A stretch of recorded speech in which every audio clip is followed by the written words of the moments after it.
आज की वीडियो में हम बात करेंगे परमाणु भार की। तो यहाँ हमें कुछ जानकारी दी गई है।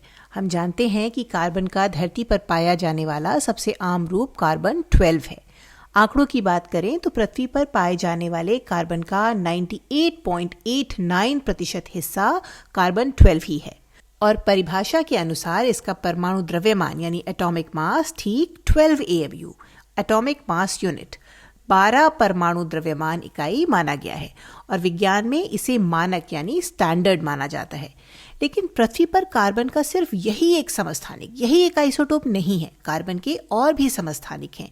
दूसरा सबसे अधिक पाया जाने वाला समस्थानिक है कार्बन 13, जो पृथ्वी के कुल कार्बन का 1.11% हिस्सा है। सटीक रूप से मापें तो इसका द्रव्यमान 13.0034 AMU आता है। सटीकता के लिए ये संख्या यहाँ लिखी गई है। तो याद रखिए, ये जो संख्याएं हम देख रहे हैं ये इनका परमाणु द्रव्यमान है। तो आज हम ये समझने वाले हैं कि आवर्त सारणी में परमाणु भार यानी एटॉमिक वेट कैसे तय किया जाता है।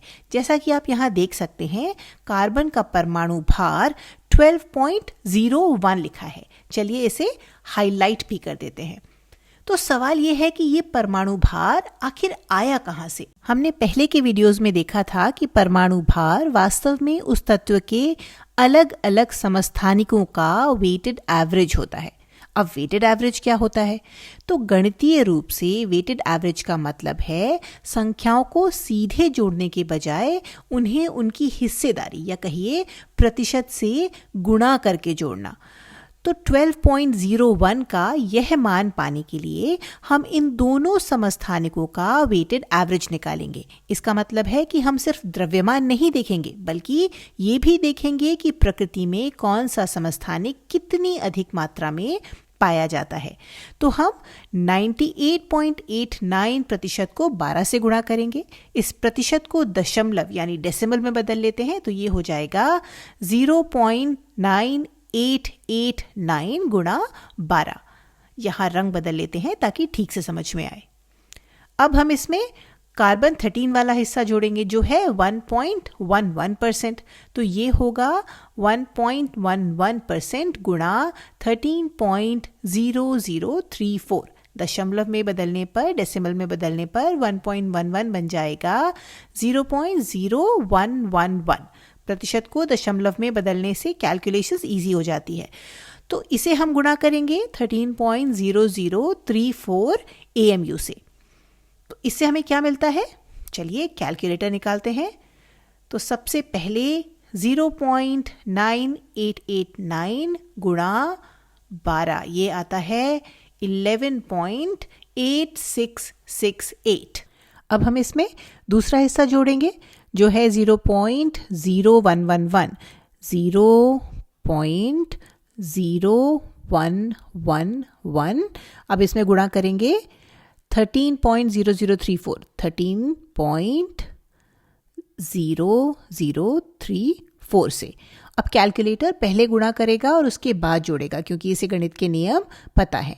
तो आप देख सकते हैं कि यहाँ जवाब आया 12.01113774। अब अगर इसे हम राउंड ऑफ करेंगे तो हमें मिल जाएगा 12.01। तो ये 12.01 इस तरह से आ रहा है। तो हम इसे लिख भी लेते हैं, ये है लगभग 12.01।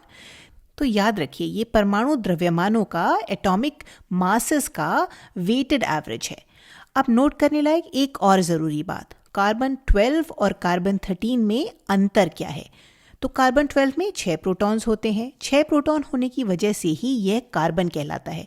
तो दोनों में 6 प्रोटॉन ही होंगे, लेकिन असली फर्क होता है न्यूट्रॉन की संख्या में। यहाँ कार्बन 12 में 6 न्यूट्रॉन है, लेकिन कार्बन 13 में एक अतिरिक्त न्यूट्रॉन होता है, यानी 7 न्यूट्रॉन। इससे हम ये कह सकते हैं कि अगर हम एक न्यूट्रॉन जोड़ते हैं तो द्रव्यमान लगभग 1 AMU बढ़ जाता है। ये एकदम सटीक 1 AMU नहीं है, लेकिन मोटे तौर पर हम मान सकते हैं कि एक न्यूट्रॉन का द्रव्यमान 1 एटॉमिक मास यूनिट के करीब होता है। यही बात प्रोटॉन पर भी लागू होती है। तो परमाणु द्रव्यमान है और परमाणु भार किसी तत्व के पृथ्वी पर पाए जाने वाले सभी समस्थानिकों का, सभी आइसोटोप्स का वेटेड एवरेज होता है। उम्मीद है कि आपको परमाणु द्रव्यमान और परमाणु भार यानी एटॉमिक मास और एटॉमिक वेट के बीच का अंतर और न्यूट्रॉन का महत्व अच्छे से समझ आ गया होगा और साथ ही आप परमाणु भार कैलकुलेट करना भी सीख गए होंगे।